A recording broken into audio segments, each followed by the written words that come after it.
Olá, a partir de agora você acompanha mais um Univerciência, o primeiro programa brasileiro resultado da parceria entre TVs e instituições públicas de ensino superior nordestinas. Aqui temos a oportunidade de conhecer as produções destas instituições.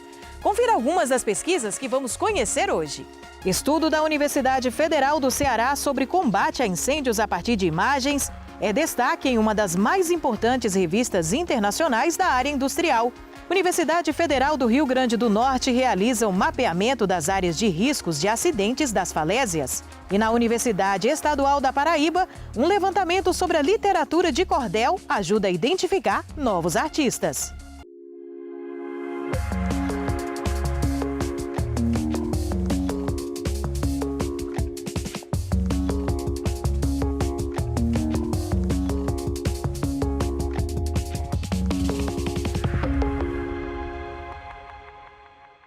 A publicação de artigos em revistas científicas é um indicador importante da qualidade das pesquisas.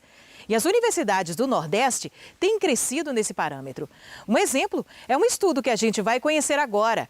Pesquisadores da Universidade Federal do Ceará desenvolveram inteligência artificial para detectar e combater incêndios a partir de imagens. O estudo ainda está na fase inicial, mas já foi publicado em uma das mais importantes revistas internacionais da área industrial. Essa pesquisa, ela iniciou devido à grande demanda que tinha na mídia, mostrando os incêndios florestais na Amazônia, no Pantanal e na nossa cidade, em Fortaleza, que foi no Parque do Cocó, certo? Que são incêndios outdoor com grande efeito devastador, principalmente devido ao vento, cidade litorânea, que o fogo espalha rapidamente. A pesquisa, ela partiu da ideia de detectar os incêndios florestais a partir de imagens.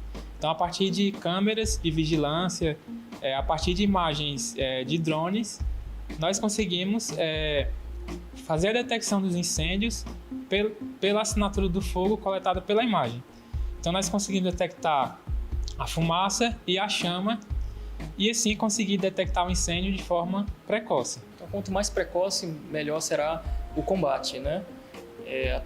Até hoje, grandes áreas florestais têm essa detecção ainda de forma manual. Então, é empregado, digamos, esforço humano, né, em torres ou baseado em imagens de satélites, o que muitas vezes ocasiona um delay, né, um atraso no combate. A pesquisa ela começou com a minha parceria com o pessoal da Coreia, da Universidade de Sejong, Kang Mohammed, onde a gente já tinha alguns algoritmos, só que esses algoritmos eram consumiam muita memória de hardware e tinha um certo delay para a detecção. Então surgiu a ideia de desenvolver um sistema envolvendo software, que é baseado no novo algoritmo de uma rede neural convolucional, mais leve do que os outros algoritmos existentes na literatura, capaz de realizar a detecção de uma forma mais rápida e precisa, além de consumir pouca energia de hardware. Algoritmo, traduzindo assim de uma linguagem mais simples, ele representa um conjunto de instruções no qual nós humanos conseguimos repassar para o computador. Então são um conjunto de instruções lógicas e matemáticas que o computador ele recebe para cumprir uma determinada tarefa. Por exemplo, no nosso caso, nós conseguimos ensinar por meio de amostras de imagens de incêndio florestal, nós conseguimos ensinar o computador a conseguir detectar e reconhecer essas imagens. Nós construímos uma base de dados, essa base de dados se tornou pública. No trabalho do Jefferson, a gente utilizou essa base de dados e também construiu uma nova base de dados, utilizando vídeos do YouTube. Nós treinamos os modelos com cerca de 79 mil imagens, contendo incêndio e a ocorrência de incêndio, e no caso a ausência de incêndio. Então a partir daí, com a base de dados pronta, com o algoritmo pronto, que a gente chamou de Edge Fire Smoke, esse é o nome do algoritmo batizado pela equipe, a gente pôde fazer comparações estatísticas, tempo de processamento, validações. Nós conseguimos uma taxa de acerto em torno de 95% a 98% de acerto com essas imagens treinadas. Como são imagens de ambiente real, nós esperamos que Ao utilizar esse algoritmo em campo, nós iremos conseguir também resultados bastante interessantes. O estudo ele ainda está nas fases iniciais, né? E a nossa ideia, além de executar os experimentos computacionais, que já foi uma etapa já cumprida, nós pretendemos no futuro embarcar esses algoritmos e colocar para funcionar mesmo em um drone e em estações de vídeo monitoramento. Com isso, nós conseguiremos detectar os incêndios utilizando câmeras de vigilância e assim complementar os sistemas que já são existentes aqui no Brasil. O laboratório que eu coordeno já tem uma expertise em drones autônomos, tá certo? Na verdade, automáticos, que é a nossa legislação permite. A nossa ideia, é claro, embarcar. Embarcar significa instalar os algoritmos de detecção automática de fumaça nessa aeronave, no caso, não especificamente nessa, que essa é de um outro projeto, mas uma aeronave semelhante a essa. Feito a detecção, o drone envia uma comunicação para o corpo de bombeiros ou para algum outro robô de combate a incêndios, robô militar, para tentar evitar a proliferação abrupta do incêndio, tentar controlar o máximo possível e salvar vidas, vegetações, entre outros efeitos catastróficos para a sociedade. E a etapa seguinte é exatamente a validação em campo, com a parceria do Corpo de Bombeiros, que se disponibilizou para estar acompanhando e validando a ferramenta proposta. O Corpo de Bombeiros, em sua atividade, ele pode gerar demandas de pesquisa para a universidade. Então, quando a gente vê, né, a universidade trabalhando essa temática que pode ser aplicada na nossa atividade fim, né, na prevenção, até nas estratégias de combate, né? Então a gente fica muito satisfeito, né? Isso desperta a instituição para que nós, enquanto organização, nós também participemos, né, dessas pesquisas.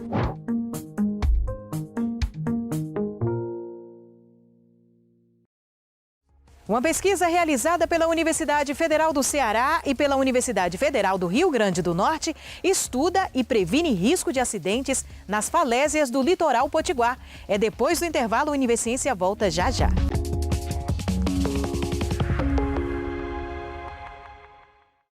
As falésias são acidentes geográficos formados pelo choque das águas do mar nas rochas de uma costa muito inclinada. Acidentes em falésias podem ser mais comuns do que se tem notícia. É o que demonstra uma pesquisa realizada pela Universidade Federal do Ceará e também pela Universidade Federal do Rio Grande do Norte.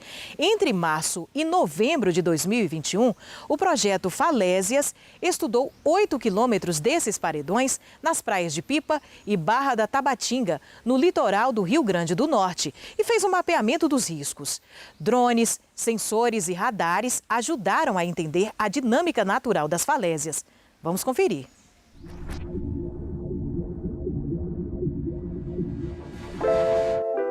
A paisagem de paredões naturais feita pelo mar em trechos do litoral do Nordeste atrai turistas o ano inteiro. As falésias proporcionam ao mesmo tempo beleza cênica e abrigo natural contra o sol. Mas a dinâmica de evolução das falésias pode colocar em risco a vida das pessoas, tanto na parte superior quanto na base.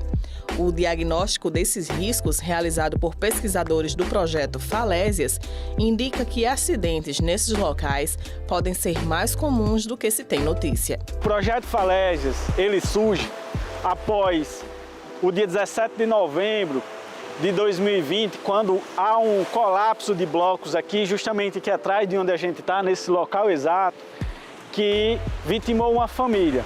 Após essa tragédia, o Ministério do Desenvolvimento Regional solicitou que a UFRN elaborasse um estudo para fazer um diagnóstico de risco daquelas áreas com maior risco, de queda de blocos em falésias, aqui em 2 trechos no Rio Grande do Norte, especificamente aqui na Praia de Pipa e em Barra de Tabatinga, e apontasse ações que pudessem diminuir esse risco. O projeto Falésias, ele se tornou um projeto multi-institucional.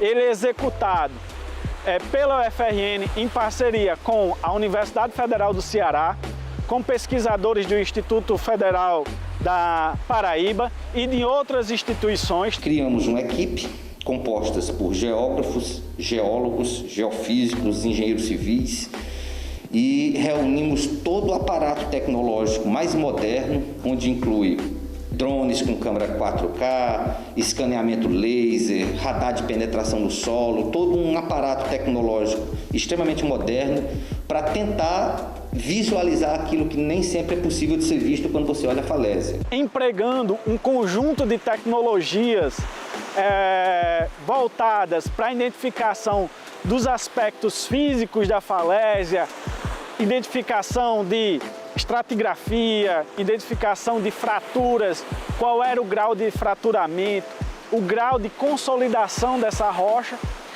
e fomos mapeando quais são aquelas áreas que têm o maior risco de queda de blocos. É feito também um trabalho de acompanhamento da dinâmica de maré e o quanto o mar está erodindo a base da falésia, né? Forma essas reentrâncias erosionais.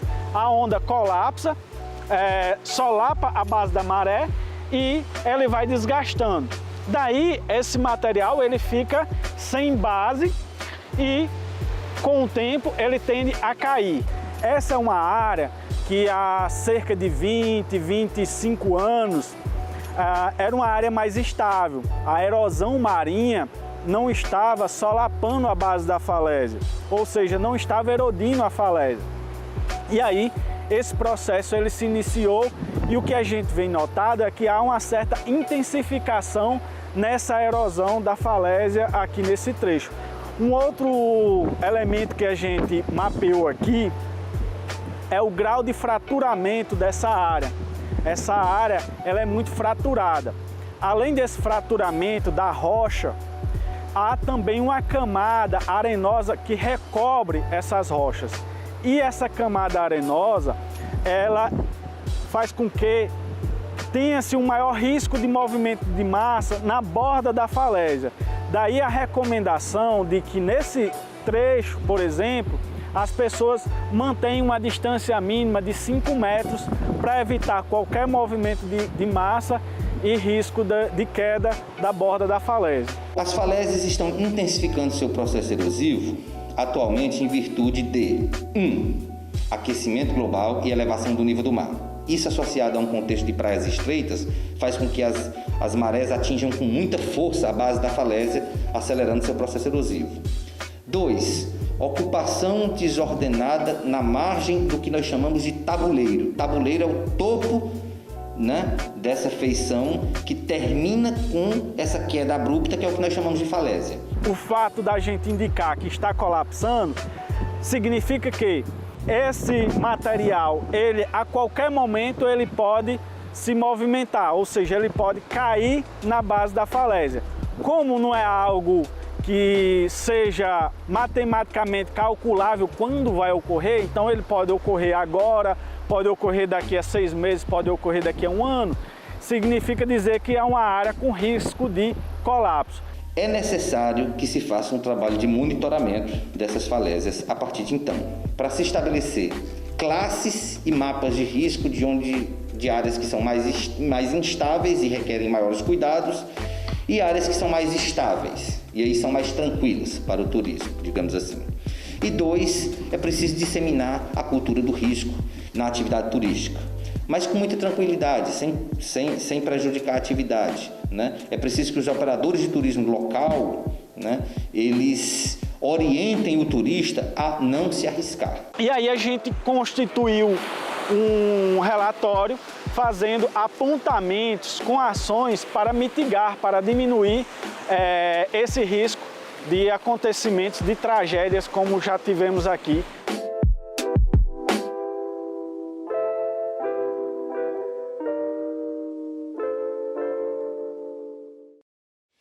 Pesquisadores da Universidade Estadual do Sudoeste da Bahia, no campus de Vitória da Conquista, estudam o melhoramento genético de espécies de mandioca para aumentar a produtividade nas pequenas propriedades. O estudo descobriu ainda quais as espécies mais ricas em amido e que rendem maior quantidade de seus subprodutos, como a goma, por exemplo.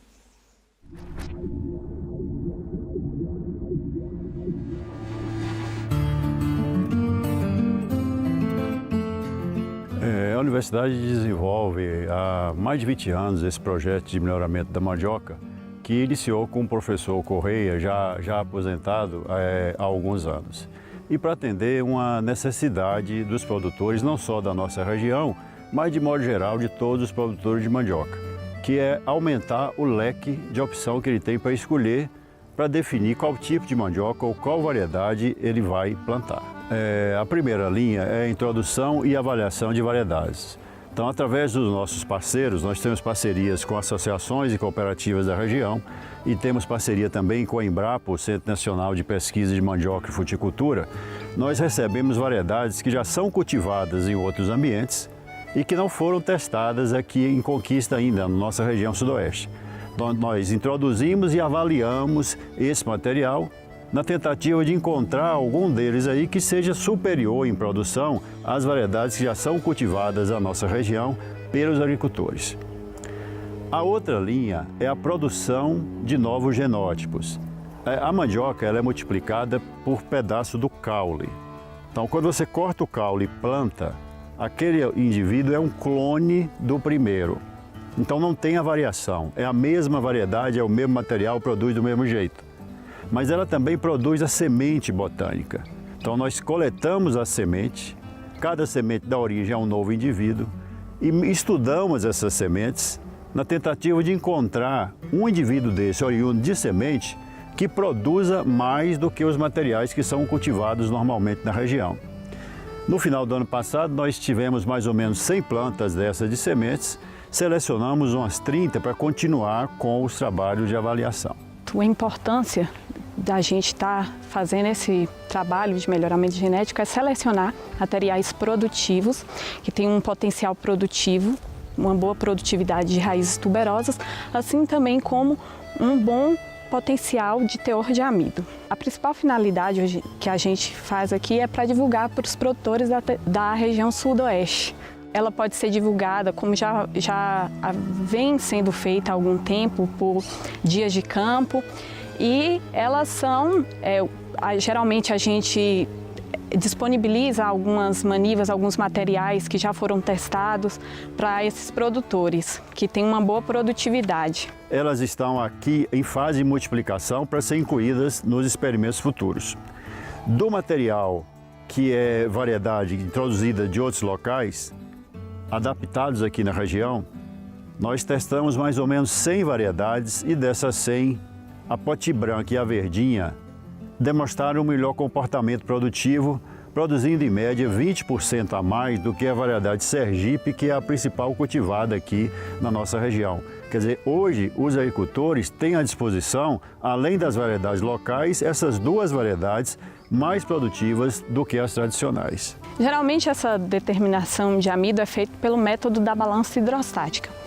Ela consiste em pesar 5 quilos de raízes em água, onde se dá o peso específico. A partir desse peso específico, a gente, por um valor tabelado, se tem o teor de amido. Esse método ele é comumente utilizado nas indústrias de fécula de mandioca e a partir deste valor do teor de amido que é dado, que se vai cobrar, que vai ser cobrado o valor das raízes. O peso específico aqui deu 560. Olhando na tabela, se deu 25% de amido. O teor de amido dessa raiz aqui foi 25%.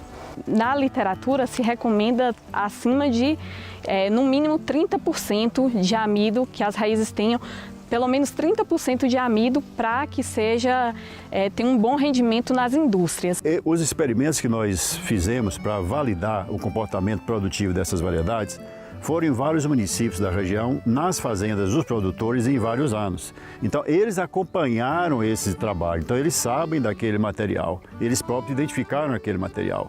E nós já distribuímos em várias oportunidades manivas para essas associações, para as cooperativas e para produtores individuais. Tem retornado para a gente, na média, uma informação positiva. Logicamente que tem ano e tem local que aquela variedade pode não ir muito bem, mas na média os produtores têm retornado uma boa informação sobre o potencial produtivo dessas variedades. Nós vamos continuar coletando as sementes, produzindo e avaliando novos genótipos e novos indivíduos produzidos através de sementes e vamos também, através dos parceiros, receber novos materiais, novas variedades para avaliar. Porque uma variedade, mesmo que tenha um potencial produtivo muito bom, com o passar dos anos, a pressão ambiental agindo sobre ela vai diminuindo o seu vigor. Ela mantém a característica genética, mas a pressão do ambiente faz diminuir o vigor. É o que está acontecendo com a Sergipe. Esse trabalho de melhoramento é constante, ele não para. Vão lançando variedades, substituindo variedades, lançando e substituindo para que o produtor tenha um leque maior para optar sobre o melhor material para cultivo.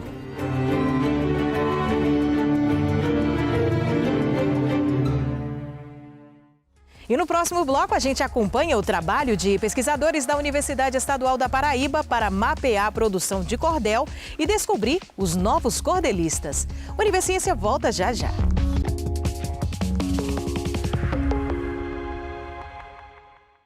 O cordel tem sua origem em Portugal em meados do século XII e XIII e no seu início contava histórias através de rimas para as pessoas que não sabiam ler. De lá para cá, o estilo se popularizou e se tornou uma das marcas registradas da cultura do Nordeste. Pesquisadores da Universidade Estadual da Paraíba estão mapeando a produção de cordel para a descoberta e divulgação de novos cordelistas.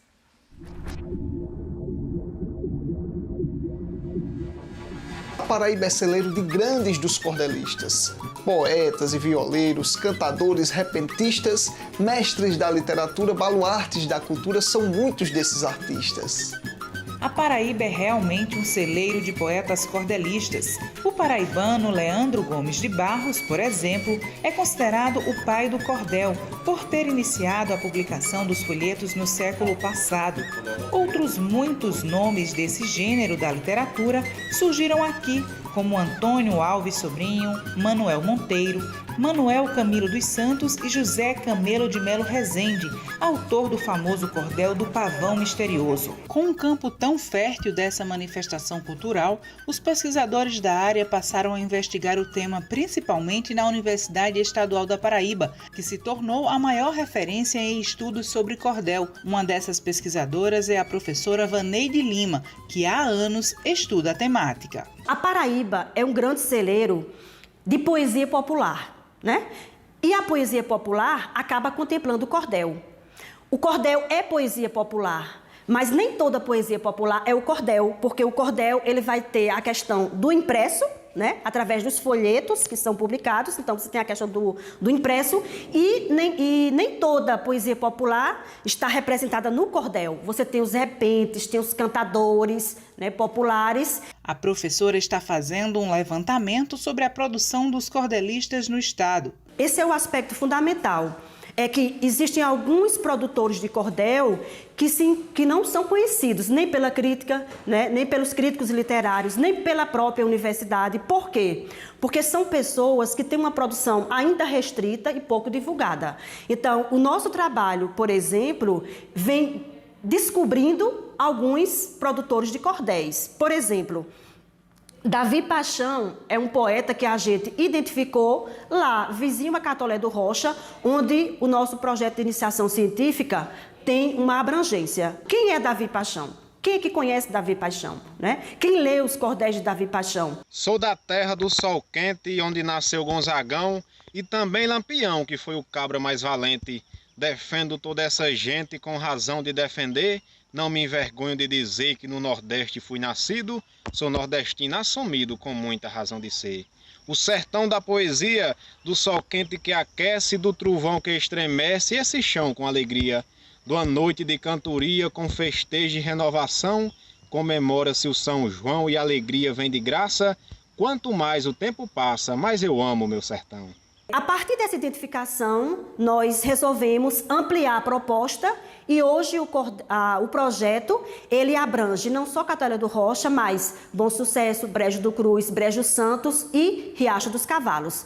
E nessa etapa nós já temos 3 cordelistas que são totalmente desconhecidos do público paraibano. Né? Então, são cordelistas que precisam ter sua obra divulgada e tornada pública. A professora destacou a riqueza cultural dos folhetos que falam sobre os costumes, história e geografia do Nordeste. O cordel ele traz a representação não só da história, da cultura, né, de personagens históricos do nosso país, mas traz também os nossos anseios, as nossas dores, o nosso cotidiano, que pode e sempre estar representado no cordel. Por isso que as nossas artes populares são matrizes que falam sobre costumes, que nos dizem sobre as crises, que descrevem o Nordeste e a cultura que nos veste nossas vidas e raízes. O cordel é a nossa literatura por excelência, né? É aquilo que é mais substantivo do que a gente pode expressar enquanto arte